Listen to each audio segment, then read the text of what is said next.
Hello and welcome to this week's tarot reading for all earth signs. I hope this finds you well. I trust you will use your own intuition as your primary instrument of resonance, leave behind what does not reverberate. Tarot does not tell the future. The only thing that determines your future is how you react, reflect, and respond to the messages herein.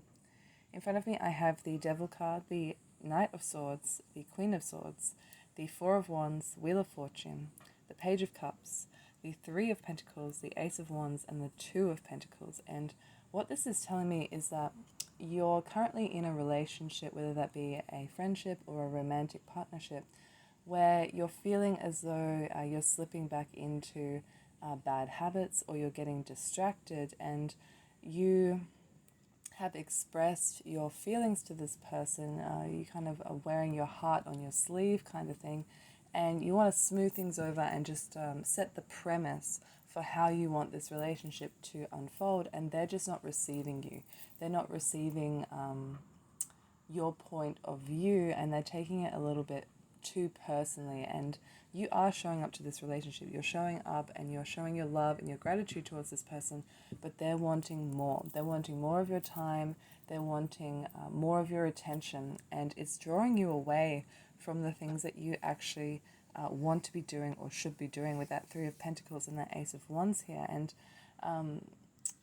there comes a time where you realize that you can have both of these things. You can have a relationship, and you can have these aspirations and these goals and these projects and stuff, but you need to find the common ground or the channel of communication where you can express this and then really work through with this person to achieve your desired outcome. And I feel as though you're realizing that most of your relationships have kind of gone towards this. Well, my goodness.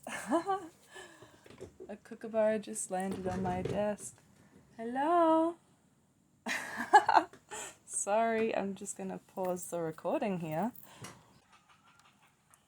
He's just having a laugh, if you can hear him. That was a nice visit.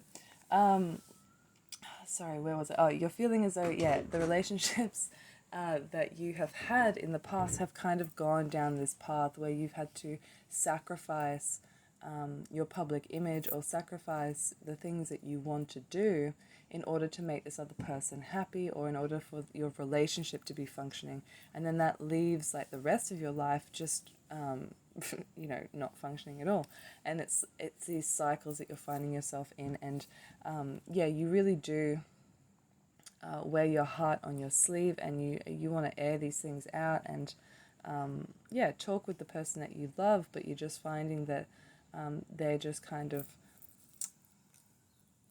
not being receptive, or and this can go both ways too. Maybe your partner's coming to you and is saying that or your friend, and is saying, this is too much, I love you, but like it's too much and we need to just separate for a little bit, or not separate, but just go low key.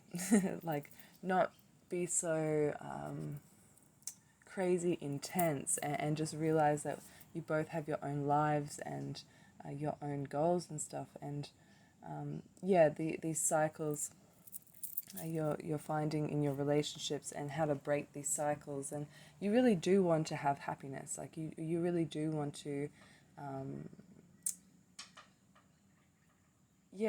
have this this beautiful time with these people or this person, but you're just finding it difficult to balance your life and then your romantic life or your friendships and stuff. And there is definitely lots of work coming up for you as well, with that Three of Pentacles, the Ace of Wands, and the Queen of Swords. You have to be intellectually sharp, you have to be judgmental, you have to be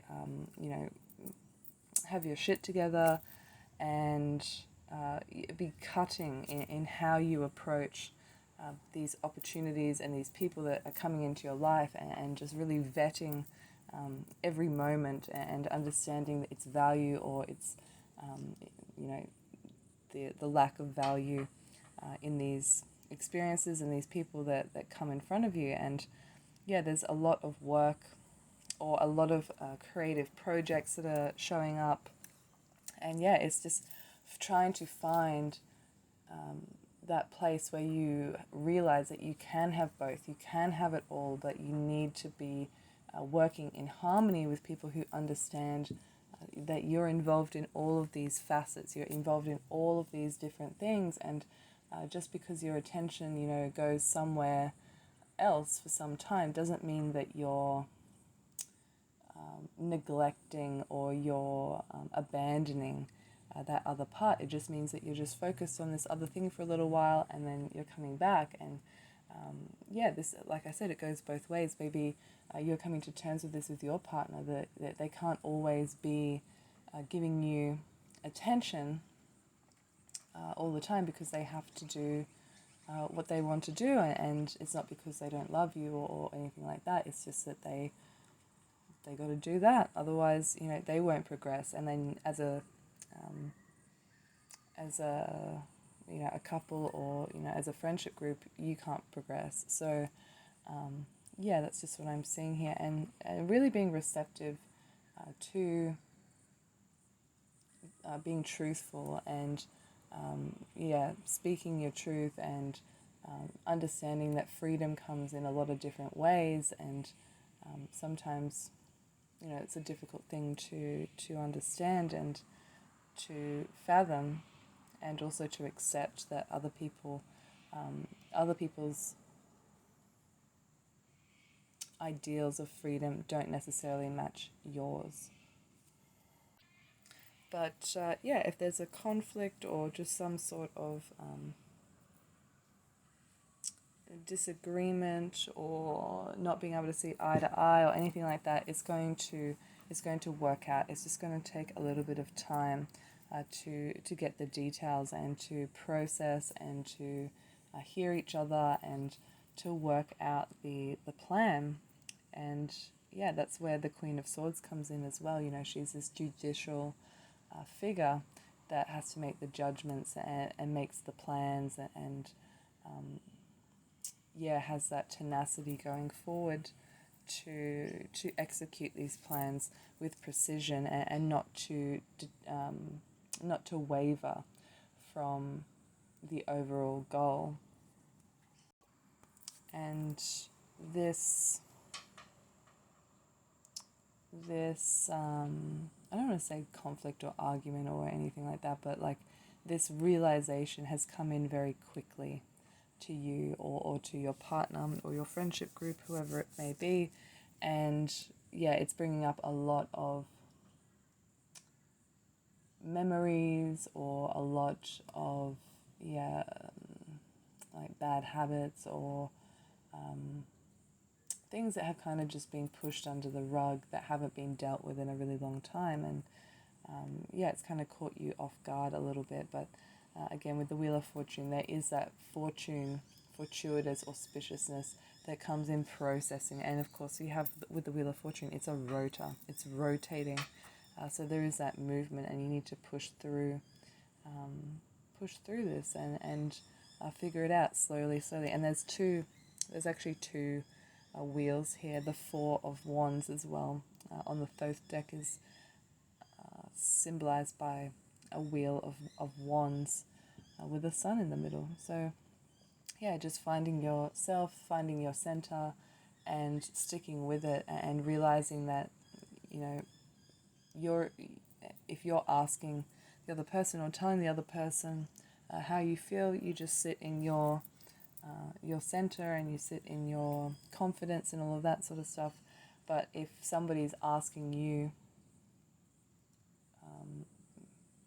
for that space, or whatever it is, just realize that it's nothing to do with you not being good enough or anything like that. So find your center in that, and know that you're worthy, and that sort of stuff, and get logical. Like, get grounded. Don't get emotional about this stuff. And the Page of the Page of Cups is actually in reverse, so it's just saying to me, don't get over emotional about this.